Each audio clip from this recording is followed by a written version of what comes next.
Hi, everyone. My name is Marpheen Chann. I am the Development Communications and Education Associate at the Holocaust and Human Rights Center of Maine. In the month of April, we observed Genocide Awareness Month. The month of May, this month happens to be Asian Pacific American Heritage Month, as well as Jewish American Heritage Month. And it just so happens that Phuc Tran, a Vietnamese American Mainer, just published his memoir, Saigon, that's Sigh, Gone, a Misfit's memoir of great books, punk rock, and the fight to fit in, detailing his, and I quote, irreverent, funny, and moving tale of displacement and assimilation, woven together with poignant themes from beloved works of classic literature. In his book, Phuc Tran navigates the push and pull of finding and accepting himself despite the challenges of immigration, and I add in that description, xenophobia and racism, feelings of isolation, and teenage rebellion, all while attempting to meet the rigid expectations set by his immigrant parents. So, Phuc Tran, thank you for joining us today, and I know that we don't really have much else to do or places to go during this pandemic, but yeah, thanks for having me. I caught you at a good time in other words. Thanks. Yeah, I appreciate it. No, I appreciate it. Thanks. Thanks. It's a delight to be here to talk with you about the book. Yeah. And you officially published, this book went out last month, correct? 3 weeks ago. Yeah. April 21st. Yeah. I'm sure it was, I'm sure the publishers and whatnot had Asian Pacific American Heritage Month coming up in mind, right? Yeah, I mean they had lots of things in mind. They actually thought about the timing of the fall of Saigon, which is also the last week of April. Mm-hmm. So they're sort of, I think like in publishing, there's sort of like all these thoughts. I wouldn't go as so far as to say that they're like algorithms, but like the marketing department and the publicity department is certainly thinking about other things in the news cycle to give like book sales and like sort of book traction added stickiness. I think the things that you can't plan on are things like a pandemic, right? We picked the pub date like 2 years ago, and but I mean, like, how could you possibly know, like historically, like bad times to release books, this is what I learned, is like, like the fall of an election year, like people just aren't buying books, so they try to avoid that. And also apparently pandemic. So I mean, who knows? so they're saying pandemics is a bad time to publish books? I mean, I think we're still not sure. Like I'm reading some places where like they're like, oh, book sales are up, and then but I mean, like so many people pulled up their tent stakes as soon as like if they could, even I think by mid-March, like we were still like, like do I had like the whole month of May like sort of scheduled out for book tour stuff. And even by the end of March, we were like, I don't know, it might happen, we don't know. But like by the time we were in April, they were like, yeah, no, that everything's canceled. And so I mean, we're doing what we can. It's totally great. I mean, I feel incredible. Like I'm not complaining. I feel incredibly lucky that I had the opportunity to write a book. And frankly, like I love the idea of like a playbook. Like sort of like the expectations for things being totally blown up, and then like now everything's just kind of DIY, which I love. Yeah. So this question wasn't on the list of questions, but since we're talking pandemic, sure. There's been a lot of hate instances picking up, especially with regard to Asian Americans. And people who aren't necessarily Chinese, but the pandemic and the virus is associated with China, but anyone that looks Asian is associated with that. And so what's been your experience with the pandemic and being Asian American? I mean, I think like, part of that, encountering, I mean, one, right, this is just, it's horrible. And I think it really highlights how conditional our Americanness is. It's sort of like, it's like we're American with like an asterisk next to it, Mm. right? Like, I mean, Mhm. like it's like even like, and I'm not, this isn't like oppression Olympics where I'm going to compare sort of like different types of racism. Like that's just horrific to do. I don't think it's helpful, but, Yeah. um, like I don't think like, I just don't think that like when people are faced with racist attacks, like it doesn't seem to me that like saying that to a Black American, like go Mhm. back to your country, like that doesn't, you know what I mean? Yeah. Like obviously other horrible things get said to Black Americans, but like go back to your country is like very specifically like, or at least it is a very specific Asian thing, right? Like that Yeah. happens to us all the time. Like, I mean, Mhm. like it doesn't happen to like non-European immigrants, right? For one, and I I can't speak to the Black experience, but obviously like I've never had a Black friend say to me, oh, and then they told me to go back to my country. So I Mhm. mean, I think it just speaks to how conditional our being here is, but yeah, so that's interesting. And but to speak to your point, I haven't been out of the house a whole lot, and so I haven't, I think it's pretty. I haven't encountered any kind of like racism or blowback because Mhm. specifically it's pandemic related. So Yeah. I liked your description of American with an asterisk. yeah, That's for very sure. much a lot of the immigrant experience. So let's launch right into your book and your story specifically.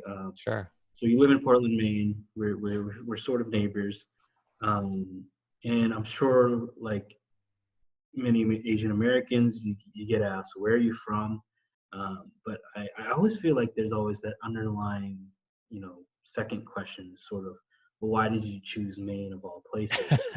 Um, with the winters and cold weather and whatnot. Although the summers are pretty Yeah. good. But did you ever get a sense of that as well? And could you give us some background on your journey from Vietnam to Pennsylvania to here? Sure, sure, sure. Yeah. So I was born in Saigon, Vietnam in 1975.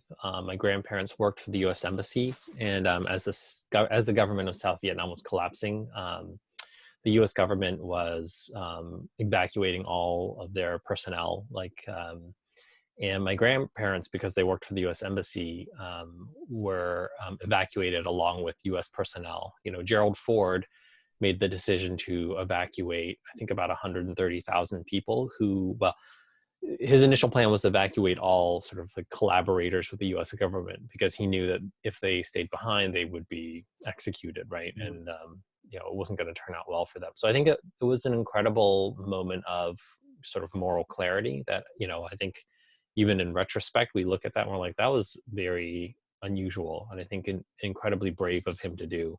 It was really unpopular even with the U.S.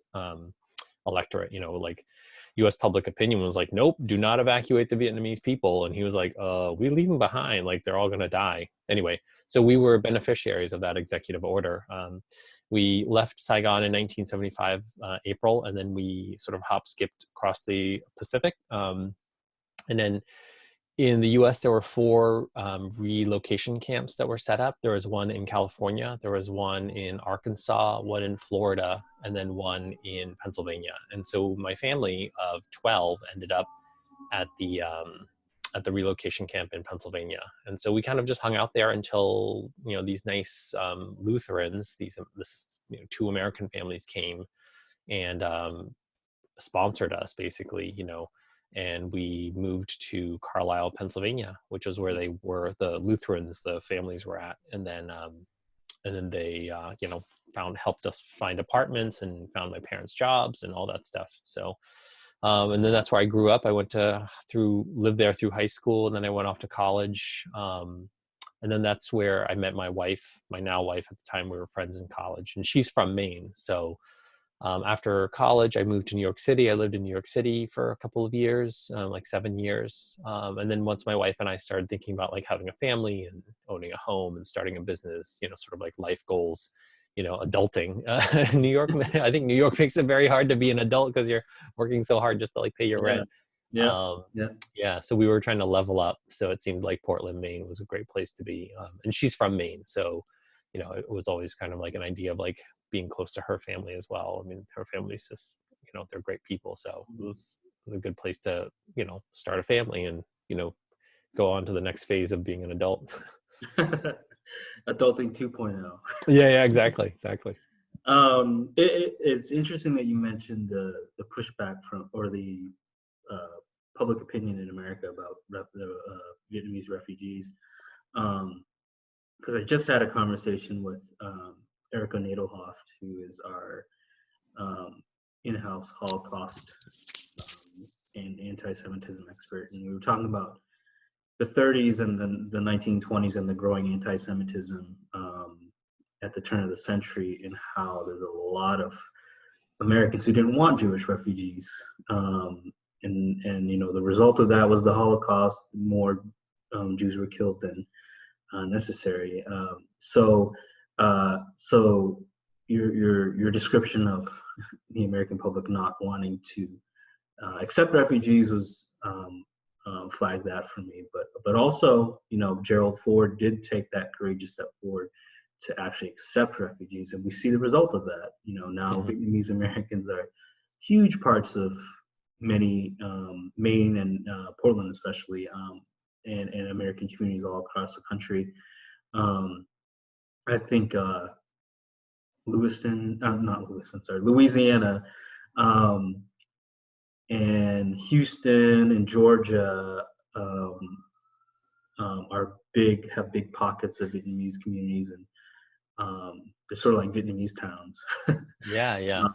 So, Yeah, and what was interesting, I think, from a policy standpoint, is that the federal government, when they brought the Vietnamese over, they had a pretty well articulated policy to not allow them to settle in the same areas. Like, they really wanted them to be dispersed throughout the U.S. And the idea was that they wanted them they didn't want them to form ethnic enclaves, like previous waves of refugees, where you had like Italians forming, small Italian neighborhoods, and the Irish forming Irish neighborhoods, and Romanians and Russians and so forth. And because there wasn't an existing, it's really interesting to read. I think it's Quartz, for the 40th anniversary of the fall of Saigon. Quartz.com did a really interesting retrospective of the evacuation, and they were talking about how prior to that 1975 influx of Vietnamese refugees, there were no Vietnamese people in the U.S. at all. So that was really interesting to think about. So the government was just like, no, we want these Vietnamese people to become Americans as quickly as possible.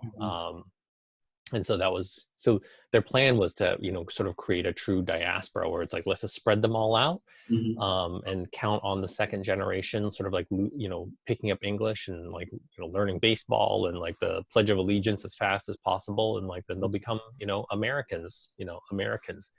Back when the idea of assimilation, right? Like, I think it's a loaded word, because what it means is like to become like everybody else, but as you and I know, it's like, that it's like being Asian is like sort of conditionally American, right?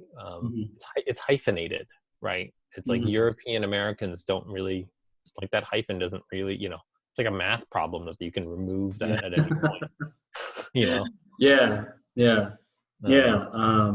that speaks to the whole definition of American over the years, which ironically never before, I think, 1900s, it never really included Irish Catholics and French Canadians and Germans and sort of, so it's evolved. And definitely, I think the studies of I think over 50% of young people at some point are going to be not white or biracial, and that scares some segments of the population. But for me, it's exciting because I think the more diverse a population, the better for America.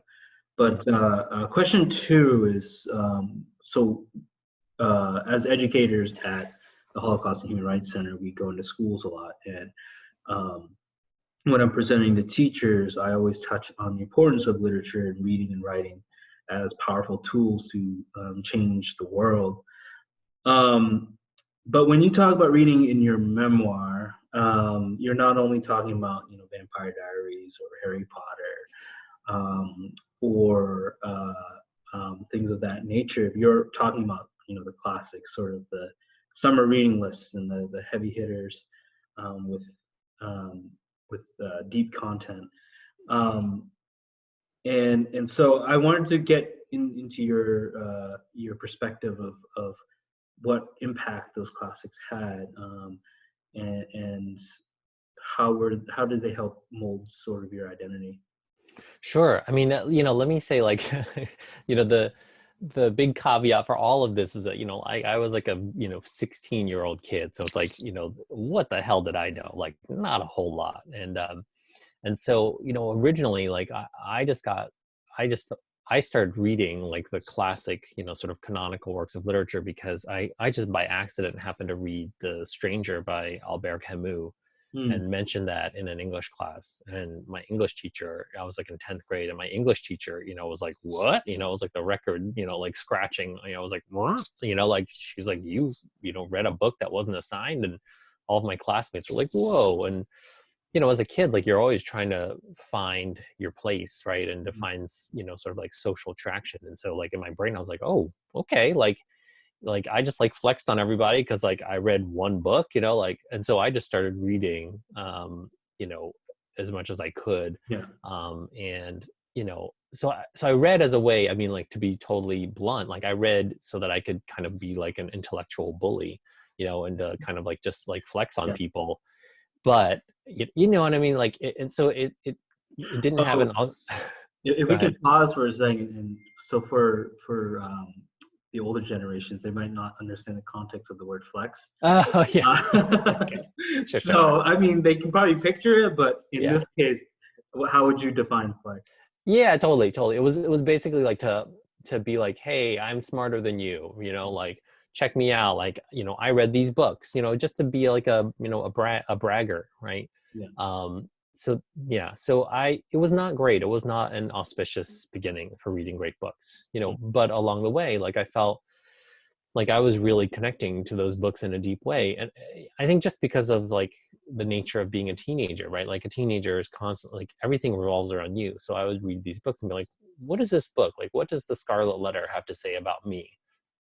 Or, what does Madame Bovary or the Iliad have to say Mhm. about me? And that's really, like, I think, such an interesting question, and I think it doesn't lead to, it actually leads to a pretty deep appreciation of literature, because I think, like, Yeah. literature essentially, right, like great literature, I think, is always, the authors are wrangling with finding their place in the world, right? And Mhm. what is my purpose? What is my value? How do I fit into society? How do I fit into a society that doesn't make room for me, right? I mean, that's like Mhm. the Scarlet Letter. I mean, like, God, I mean, I think if every kid of color could read the Scarlet Letter and really connect with Hester Prynne, I mean, Mhm. I think her Mhm. message is really powerful.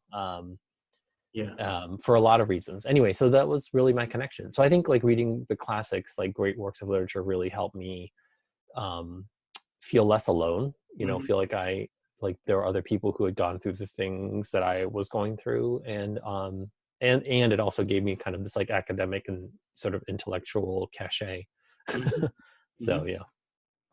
Yeah. Um, Very much the same experience on my part. Um, and just sort of building up a reservoir of content you can just pull out of your hat.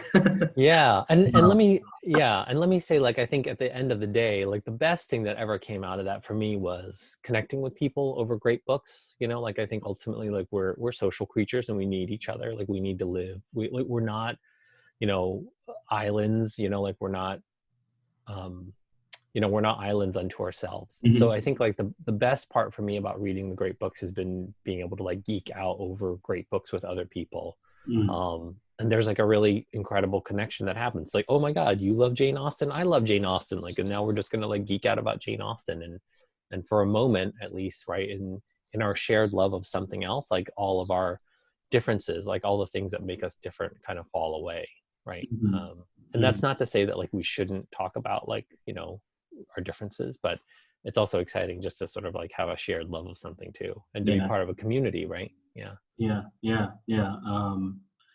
all very good points, and I'm sure the ELA, the English Language Arts teacher, will love your answer. Yeah.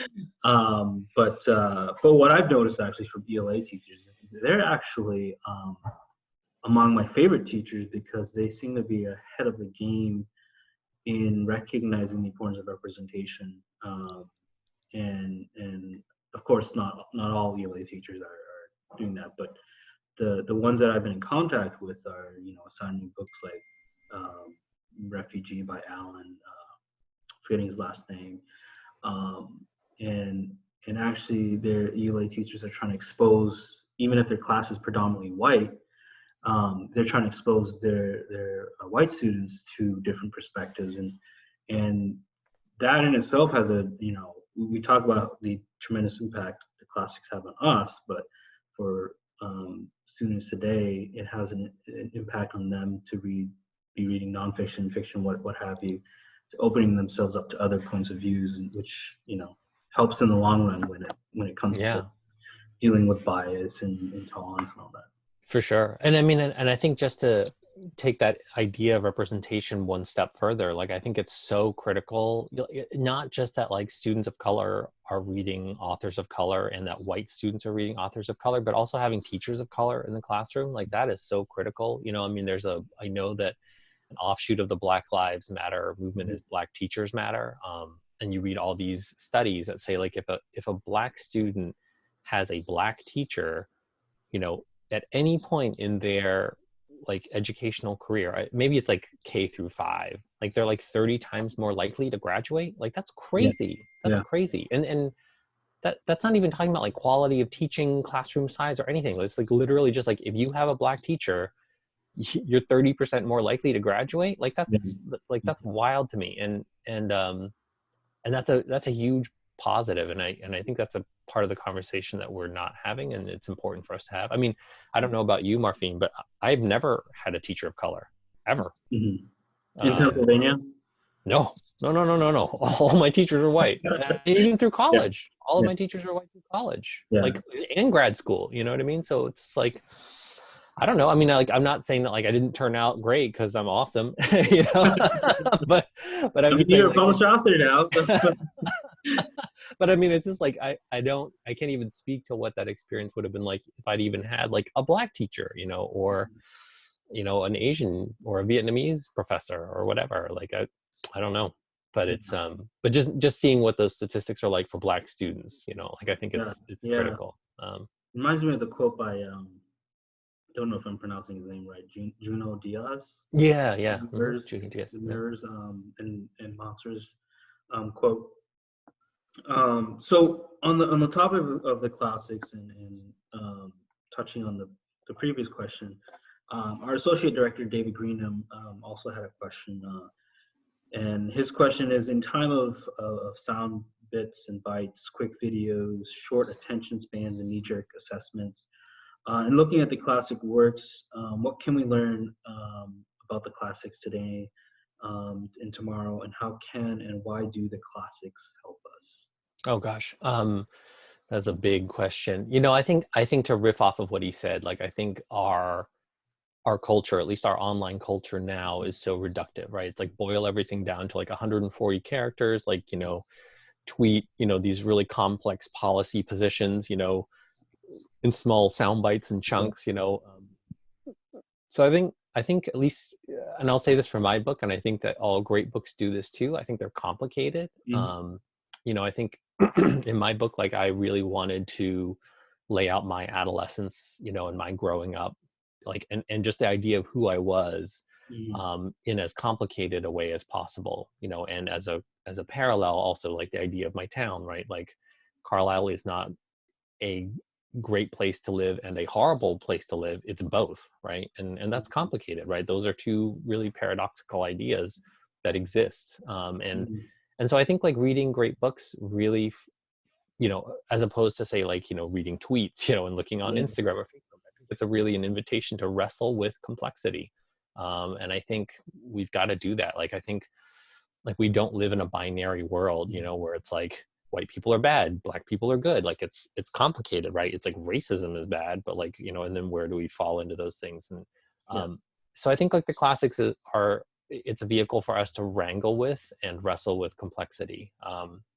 And we don't necessarily have to resolve them, you know, and also to hold complexity in a way so that we understand it as part of who we are, as opposed to hypocrisy. Like, and I think in the political spectrum, like we see this a lot where, you know, like people are running for president or whatever political office, and then you pull up all these old tweets and these things that they said or policies that they signed on to from 20 years ago, right? And you're like, well, you're a hypocrite because you said this 20 years ago. And it's like, well, one, like, can I just be a complicated person? Can I show growth? You know, can I have a trajectory of like changing my opinion? You know, like I wish that we made more space for people to do that in a public way.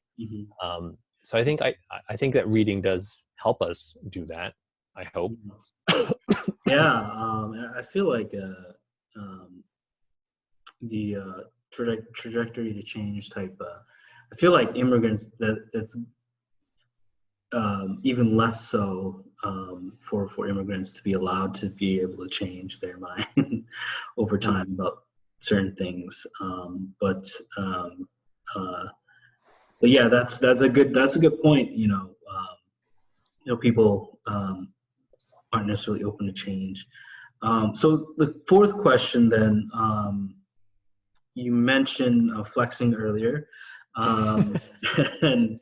and reading, a lot of reading, to basically have, in today's words, have content floating around.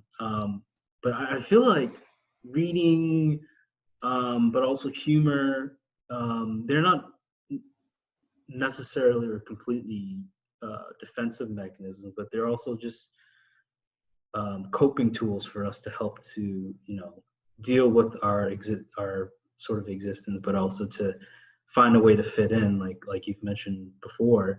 And so you use a lot of humor in your story, and I'm sure your adolescence was very humorous as well.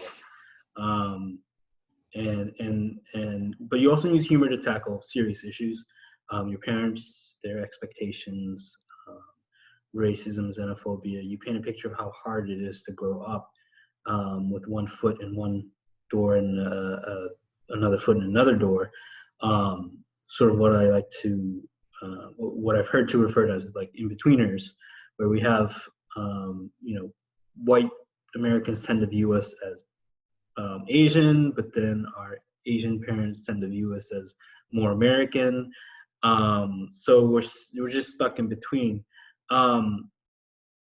Describe sort of what it was like for you growing up, being in between these two different worlds, and the experiences you had and the challenges you faced.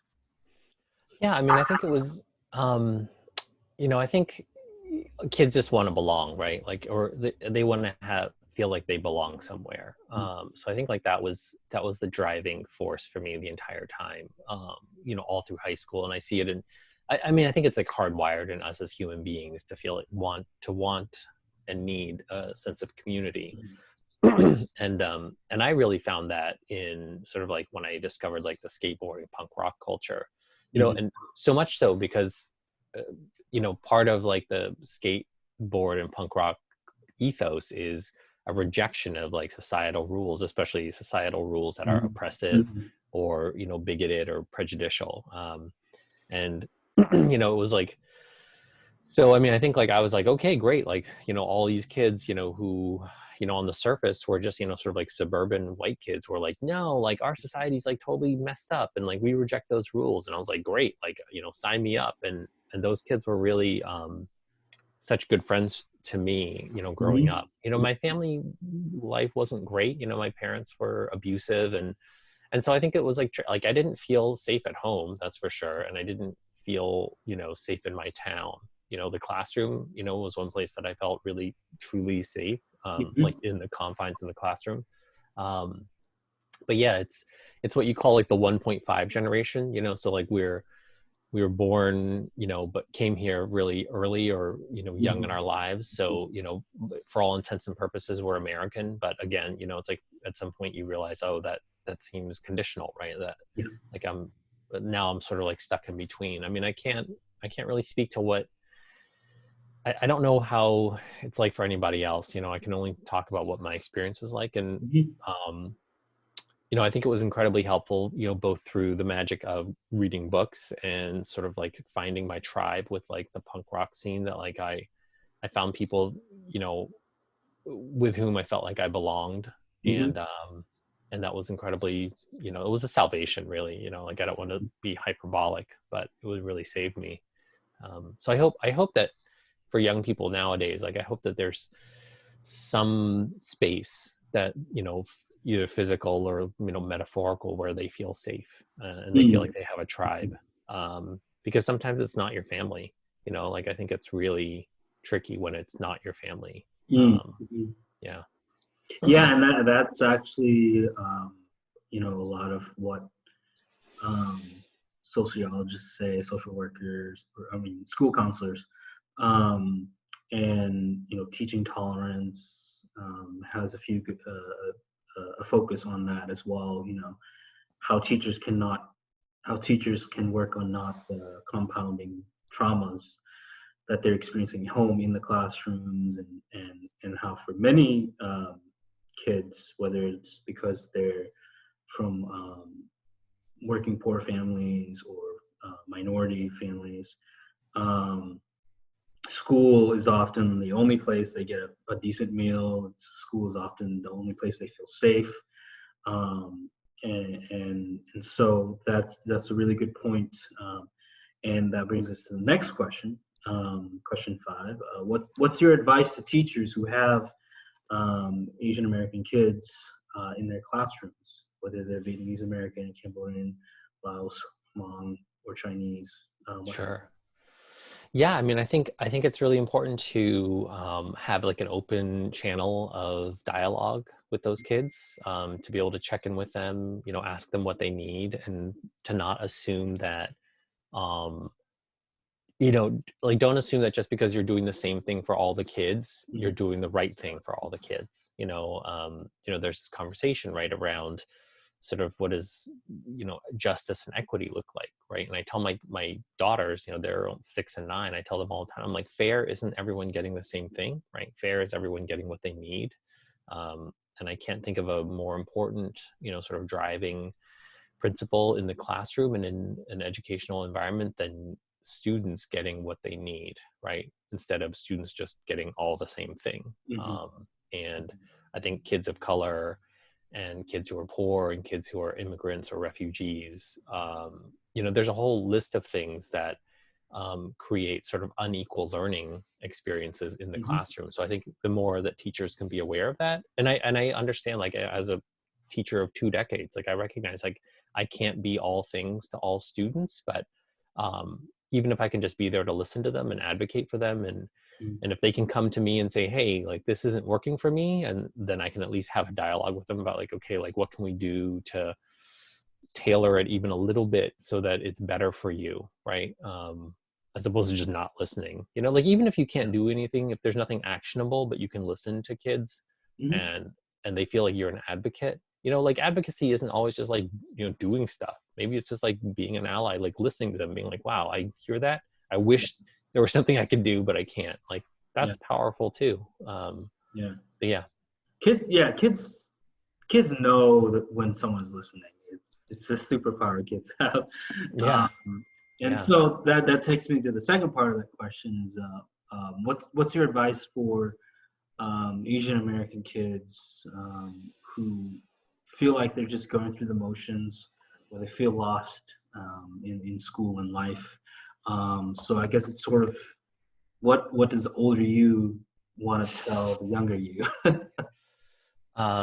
Gosh, so many things. um I Wow. I guess I would say that, um, you know, there's a piece of it that is like about, you know, being true to yourself, and um, recognizing that uh, you're not broken, right? That you're okay however you are, and like that you're not starting from a place of deep deficit. You know, like I think we at least my family, you know, and I think like, and culturally, like I think we're designed to sort of like break kids down, right? Like, and put them sort of like in like sort of powerless or like subjugated positions. So like, I hope kids can feel powerful in who they are and find a way to feel powerful. You know, like for me, that was like reading books and, you know, like being a skateboarding punk rock kid, you know, but I hope kids can find a community in some way, and to find support. And that's so incredibly powerful. So, yeah. Well, that brings us to the end. So happy Asian American Heritage Month. Yeah, you too, Marpheen. Thank you for joining us. We are so grateful. By the way, if you do want to purchase Phuc Tran's book, Saigon, we'll make sure to share a link for that, but also encourage you to support your local Maine bookstores. And I think you mentioned print at one point in Portland, and I'm sure the libraries will be can order them as well. So we'll post those links and different ways you can find Phuc Tran's book. But once again, thank you for joining us. And yeah, thanks, Marpheen. We'll let you get back to quarantining and pandemic related boredom. Yeah, for sure. Yeah, thanks. Thank you very much. Yeah. Have a good one. Alrighty. Yeah, you too. Take care.